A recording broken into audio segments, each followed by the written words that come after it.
পূজা আসলেই পূজার শপিং নিয়ে সবার মনের মধ্যে আলাদা একটা অনুভূতি কাজ করে।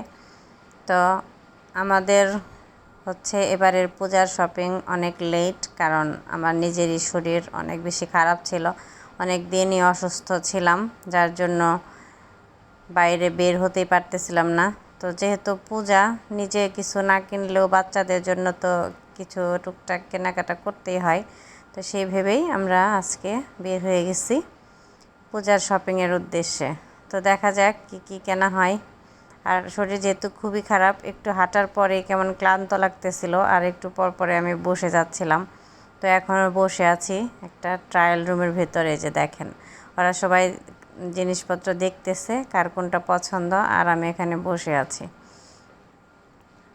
শপিংয়ে আসতে ভালোই লাগে, কিন্তু এখন আর আগের ছোটোবেলার মতো আনন্দটা পাওয়া যায় না। ছোটোবেলায় আমরা অনেক দামি জিনিসপত্র বা অনেক দামি কাপড় চোপড় পরতাম না, কিন্তু মা বাবু নিজেদের সাধ্যের মতো যা দিত তাতেই আমরা কিন্তু খুশি থাকতাম।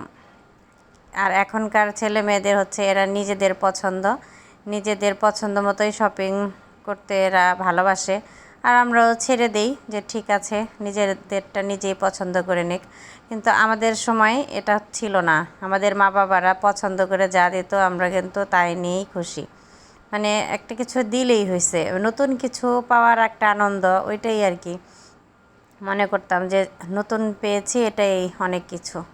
আর এদের এখন ব্র্যান্ড লাগে, কত কিছু লাগে। তো যাই হোক, তারপরও বাচ্চাদের মুখে একটু হাসি ফোটাতে পারলেই আমাদেরও ভালো লাগে, যে ওরা খুশি থাকুক। তা আমরা আজকে চলে আসছি বসুন্ধরা শপিং মলে।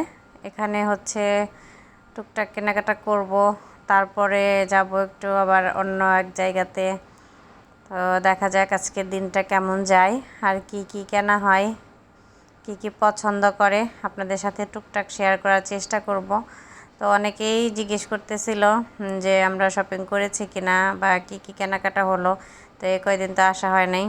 আর এই সুন্দর ড্রেসটা একভাবে গিফট করেছে আমাকে, তো আজকে পরেই নিলাম অবশেষে। আর এখানে চলে আসছি, যে জুসের এই স্টলগুলো দেখলে তো কিছু না খেলে ভালো লাগে না। আর ওদের সুইট কর্নটা আমার অনেক পছন্দ। তো এই যে একটা সুইট কর্ন নিয়ে কিন্তু আমরা ভাগ করে খাচ্ছি, কারণ বেশি খেলে আবার সমস্যা হয়ে যায়। তো যাই হোক, একটা নিয়েই সবাই একটু একটু করে টেস্ট করতেছিলাম। তো এটাই আনন্দ, কেনাকাটা হচ্ছে উপলক্ষ, এসব টুকটাক খাবার দাবার এসব খাবো, খাওয়ার পরে আবার শপিংয়ে ফিরে যাব। এই যে এখন আবার ড্রিঙ্কসও নিয়ে নিছি, মানে আমার হয়েছে আগে খেতে হবে, এসব খেলে মনটা একটু ঠান্ডা থাকে আমার, কেনাকাটা হোক বা না হোক খাওয়া দাওয়া করতেই হবে।